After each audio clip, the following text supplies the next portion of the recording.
Hello' মোৰ dear ষ্টুডেণ্টসকল, আজিৰ পৰা মই ইউটিউব জাৰ্নি ষ্টাৰ্ট কৰিব বিচাৰিছোঁ আৰু আশা কৰোঁ তোমালোকে সহায় কৰিবা, ছাপোৰ্ট কৰিবা। মই তোমালোকৰ বাবে যিখিনি পাৰোঁ সেইখিনি মই চেষ্টা কৰিম। বিশেষকৈ ক্লাছ 9 আৰু 10ৰ ল'ৰা ছোৱালীসকলৰ কাৰণে মই ছায়েন্স আৰু মেথছৰ চিৰিজ আনিম। মই গোটেইখিনি চিলেবাছ কভাৰ কৰাৰ লগতে তোমালোকৰ থাকিব বেচিক পাৰ্টছ, তাৰপিছত থাকিব তোমালোকৰ অনুশীলনী, লগত থাকিব MCQ কৰোৱা, আগৰ প্ৰশ্ন উত্তৰ কৰোৱা, সম্ভাৱ্য কি কি প্ৰশ্ন আহিব সেইবিলাক সকলো সামৰি এই কৰ্চটো আৰম্ভ কৰিব গৈ আছোঁ। আজি যিহেতু মোৰ প্ৰথম ক্লাছ, মই আৰম্ভ কৰিম আজি দুটা চলকত ৰৈখিক সমীকৰণ। কি আৰম্ভ কৰিম আজি? দুটা চলকত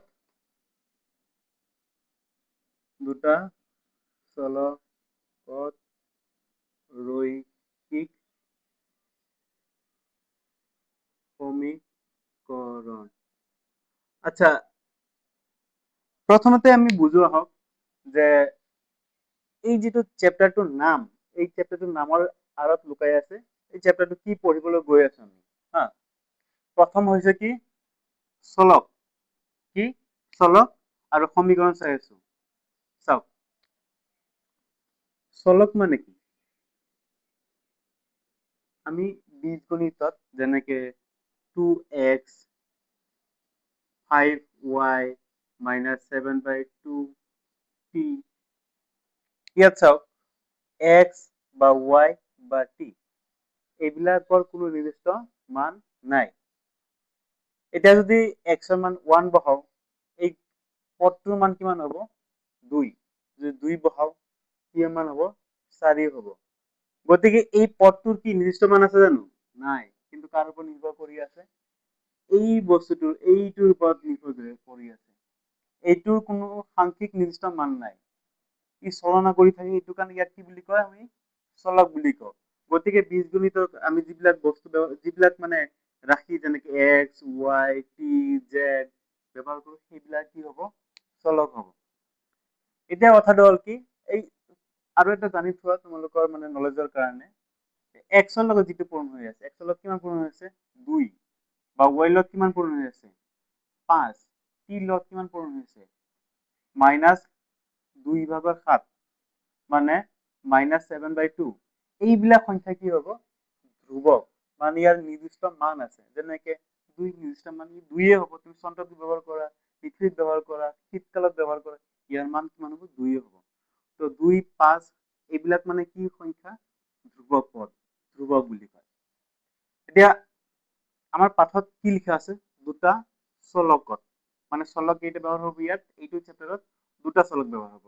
হয়তো কৰবাত পাবা x, y, তোমালোকে মষ্টলি কিমান কি পাবা? x, y পাবা, বা z, t বা u, v, এনেকে আমি কেইটাকে চলক ব্যৱহাৰ কৰিম? দুটা চলক ব্যৱহাৰ কৰিম। এতিয়া চাও, প্ৰথমতে আমি চলক কেনেকে ব্যৱহাৰ কৰো বা সমীকৰণ কেনেকে বনাও সেইটো চাও। যদি 2x + 7 লিখিলো, এই মানটো ধৰা 15 লগত সমান। এইটো এটা কি হৈ গ'ল? সমীকৰণ। কিয় সমীকৰণ হৈ গ'ল? কাৰণ ইয়াত কি চিন আছে? সমান চিন আছে। বুজি পালো নহয় আমি? এতিয়া আমি এই সেম বস্তুটো ইয়াত কেইটা চলক ব্যৱহাৰ কৰিছো? আমি এটা চলক ব্যৱহাৰ কৰিছো। আমি যদি দুটা চলক ব্যৱহাৰ কৰো, তেতিয়াহ'লে কি হ'ব? ধৰা এটা x ব্যৱহাৰ কৰিলো আৰু এটা y ব্যৱহাৰ কৰিলো, +7y। ইয়াক কাৰ লগত সমান সমান কৰিলো? ধৰা 7ৰ লগত সমান কৰিলো। তো ই কি হৈ গ'ল? দুটা চলকত সমীকৰণ হৈ গ'ল। আচ্ছা, আৰু এটা ক'বলৈ পাহৰিলো, ৰৈখিক মানে কি? এতিয়া চলকৰ ওপৰত ঘাত কিমান আছে? যদি চলকৰ ধৰা চলকৰ ওপৰত ধৰা x, চলকৰ ওপৰত ধৰা ঘাত 1 আছে, 1 থাকিলে কি হ'ব? ৰৈখিক বুলি ক'ব। কি বুলি ক'ব? ৰৈখিক। ঘাত যদি 2 থাকে, সৰ্বোচ্চ ঘাত কি বুলি ক'ব? দ্বিঘাত বুলি ক'ব। যদি ঘাত 3 থাকে, তেতিয়াহ'লে কি ক'ব? ত্ৰিঘাত বুলি ক'ব। এতিয়া যিহেতু আমাক কি কৈছে? দুটা চলকত ৰৈখিক সমীকৰণ বুলি কৈছে, তো চলকৰ ওপৰত সৰ্বোচ্চ ঘাত কিমান হ'ব লাগিব 1 হ'ব লাগিব ইফালে চলকৰ ওপৰত সৰ্বোচ্চ ঘাত কিমান হ'ব 1 হ'ব সেইকাৰণে দুটা চলক ঘাত 1 মানে ৰৈখিক আৰু সমান সমান চিন আছে মানে দুটা চলকত কি সমীকৰণ ৰৈখিক সমীকৰণ আমি পালো আচ্ছা ইয়াৰ পিছত আমি চাম যে এই চেপ্টাৰটো চাওক আমি দুটা চলক ৰৈখিক সমীকৰণ এটা আনুমানিক এটা মানে মোটামুটি ধাৰণা পালো আমি ঠিক আছে এতিয়া এই চেপ্টাৰটোত আমি কি পাম ধৰা এটা আছে 2x plus 7y is equal to 9 আৰু এটা ধৰা আছে 5x minus 2y is equal to 7 মানে যদি দুটা চলক থাকে দুটা সমীকরণ লাগিব সমাধান করার কাৰণে কেইটা চলক থাকিলে কেইটা সমীকরণ লাগিব দুটা চলক থাকিলে দুটা সমাধান সমীকরণ লাগিব তিনটা চলক থাকিলে তিনিটা সমীকরণ লাগিব তেতিয়াহলে আমি কি পাম xyz বা xy আমি মান সমাধান কৰিবলৈ পাৰিম ঠিক আছে তো গোটেই চেপ্টাৰটোত দুটা চলকত ৰৈখিক সমীকৰণ মানে কি চলক কেইটা থাকিব দুটা থাকিব ৰৈখিক মানে কি সিহঁতৰ ঘাত কিমান হ'ব লাগিব 1 হ'ব লাগিব সমীকৰণ হ'ব লাগিব আৰু চলক কেইটা থাকিব সৰি চলক কেইটা থাকিব দুটা হ'ব লাগিব আৰু ইয়াত আৰু এটা বস্তু গৈছে দুটা চলকত ৰৈখিক সমীকৰণ জোৰ হ'ব লাগে জোৰ মানে কেইটা সমীকৰণ থাকিব দুটা সমীকৰণ মানে এজোৰ সমীকৰণ থাকিব বুজিলো না আমি আচ্ছা এতিয়া আৰু অলপ বেসিক বস্তু আছে যেনে ধৰা 2x plus 5 equals to 7 এতিয়া এই বস্তুটো যদি সমাধান কৰো সমাধান কেনেকৈ কৰো যেহেতু ক্লাস 9 তোমালোকে জানাই অলপ চলপ 2x 5 টো যোগ হৈ সিফালে গলে কি হ'ব নিশ্চয় বিয়োগ হ'ব 7 ৰ পৰা বিয়োগ হ'ব 7 ৰ পৰা বিয়োগ হলে কিমান 2 হ'ব ইফালে কিমান আছে 2x আছে এতিয়া x ৰ লগত 2 টো কি হৈছে পূৰণ হৈ সিফালে গলে কি হ'ব হৰণ হ'ব হৰণ হলে 2 ৰে 2 হৰণ কৰিলে কিমান পাম আমি 1 পাম এতিয়া চোৱা x ৰ মান কিমান পালো আমি 1 পালো এতিয়া x ৰ মানটো যদি 1 বহাও ইয়াত আমি কিমান পাই আছো 2 গুণ 2 2 আৰু 5 যোগ কৰিলে কিমান 7 হয় তো এইটো সমীকৰণৰ কাৰণে মান কিমান পাও আমি 1 পালো এতিয়া আমি যদি দুটা সমীকৰণ লওঁ এতিয়া ধৰা এটা লৈ আছো 3x plus 5y is equal to 9 এইটো ক্ষেত্ৰত আমি কি কৰিব পাৰিম মানে কেনেকে আমি কি কৰিব পাৰো ইয়াত x ৰ বেলেগ বেলেগ মানৰ কাৰণে y আমি কি পাম আমি বেলেগ বেলেগ মান পাম যেনেকে আমি যদি x ৰ যদি x ৰ মান আমি 0 লওঁ কিমান পাই আছো 3 পূৰণ 0 যোগ 5 পূৰণ y equals to 9 এতিয়া এই দুটা পূৰণ কৰিলে কিমান হ'ব 0 যোগ 5y equals to 9 তো 5y এর ভ্যালু কিমান হ'ব 9 তো y এর ভ্যালু কিমান হ'ব 9 9 divided by 5 মানে 5 ভাগৰ 9 এতিয়া x ৰ 0 মানৰ কাৰণে y ৰ মান আমি কিমান পালো 9/5 যদি x ৰ মান আমি 1 লওঁ তেতিয়াহলে কি পাইছো আমি যে 3 পূৰণ 1 প্লাস 5y equals to 9 এফালে কিমান হল 3 প্লাস 5y equals to 9 তো 3 টো যেহেতু এই গোটেইটোৰ লগত যোগ হৈ আছে 3 ইফালে গলে কি হ'ব বিয়োগ হ'ব ইফালে থাকিল কি 5y equals to 9 minus 3 তো কিমান হ'ব 6 তো 5y এর মান 6 হৈছে y এর মান কিমান হ'ব নিশ্চয় এইটো কি হ'ব হৰণ হৈ ইফালে গলে পালন হয় তো x এর মান যদি 1 হয় y এর মান কিমান পাই আছো 6/5 পাই আছো ঠিক তেনেদৰে তোমালোকে যদি ট্ৰাই কৰা x এৰ মান 2 লবৰ কাৰণে বা x এৰ মান -1 লবৰ কাৰণে প্ৰত্যেকৰ কাৰণে কি পাব y এৰ মান বেলেগ বেলেগ পাবা এতিয়া আমি যিবিলাক সমীকৰণটোৰ পৰা যিবিলাক আমি পইণ্ট পালো মানে x এৰ মান বহুৱাই y এর মান পালো তো ইয়াত তুমি যদি তোমালোকে যিমান x এর মান বহাবা সিমান কি পাবা y এর মান পাবা মানে কিমানটা পয়েন্ট আমি বুলি ক'ব পাৰো কিমানটা পয়েন্ট আমি পাব পাৰো কিমানটা সমাধান আমি পাব পাৰো এতিয়া কথাটো হ'ল কি ইয়াক আমি লেফট পেপাৰত বহুৱাব পাৰো কেনেকে লেফট পেপাৰত বহুৱাব পাৰো ধৰা দুডাল অক্ষৰ টানি নিলো লম্বভাৱে কটাকটি কৰাকৈ আৰু তোমালোকে এইবিলাক বস্তু অলৰেডি ক্লাছ 9ত শিকি আহিছে বা আগৰ ক্লাছত শিকি আহিছে এইটো কি বুলি কয় x ডেশ ও এক্স, ওয়াই ও ওয়াই ড্যাশ। এটা মূলবিন্দু স্থানাঙ্ক হচ্ছে 0 0। এতিয়া কথাটো হ'ল কি যে এই বিন্দুটো এইটো কিমান মান হ'ব, ধৰা এপ্ৰক্সিমেটলি এইটো তোমালোকৰ 1.8 মান হ'ব, আৰু এইটো কিমান হ'ব 1.2 মান হ'ব।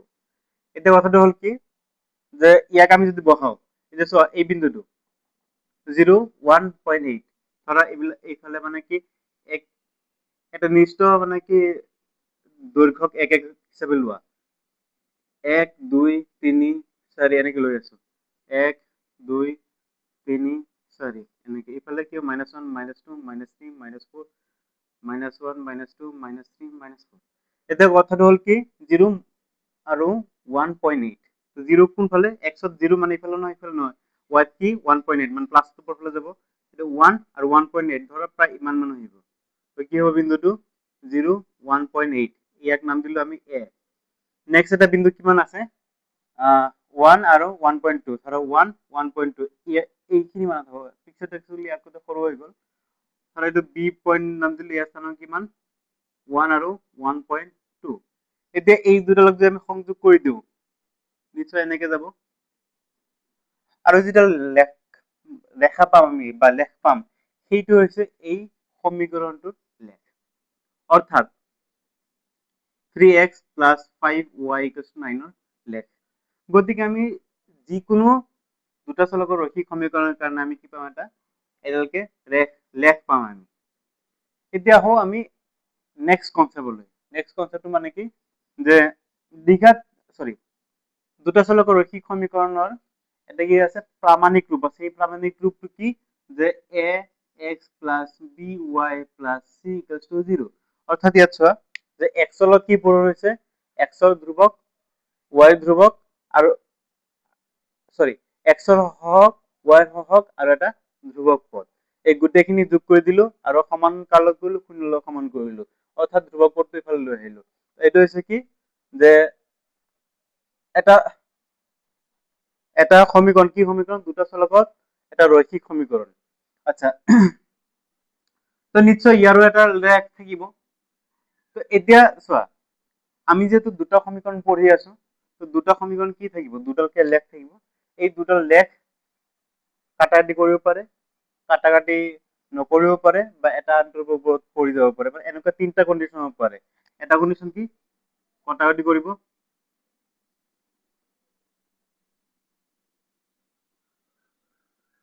আচ্ছা এইটো কি হ'ব প্ৰামাণিক ৰূপ।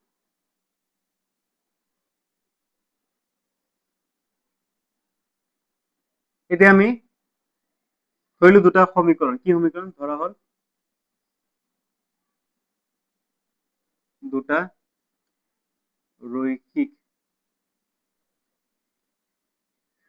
সমীকৰণ, এটা a1x plus b1y plus c1 equals to 0 আৰু এটা a2x plus b2y plus c2 equals to 0। এতিয়া কথাটো হ'ল কি এই দুটা সমীকৰণৰ লেখ দুটো কাটাকাটি কৰিব, কেতিয়া কৰিব, কটাকাটি কৰিব,